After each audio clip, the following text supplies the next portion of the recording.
So, yung Converge at saka Blackwater, no? So, doon natin makikita yung kawalan ng depensa ng Blackwater.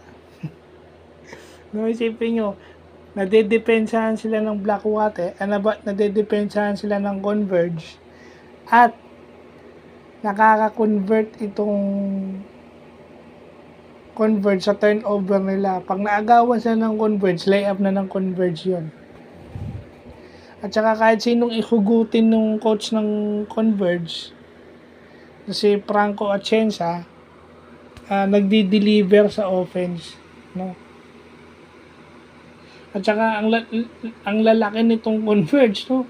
Meron kang dalawang big man na si Baltasar at saka si Arana. Meron ka pang shooter na malaki na si Brian Santos. So doon pa lang sa tatlong malaki na yun, yung isang malaki mo hahatakin sa labas kasi yung isang shooter pag nandun. Yun na specialty nun, stretch 4 o stretch big. Hahatakin ka talaga nun sa labas. So, pag nangyari yon, dahil pumapasok ng tira, susunod yung depensa, di ba? Yung rebounding, kahit guardia nakaka-rebound, kahit yung MJ Garcia nakaka-rebound eh. Yung galing sa Pampanga sa MPBL, yun. So, yun lang po.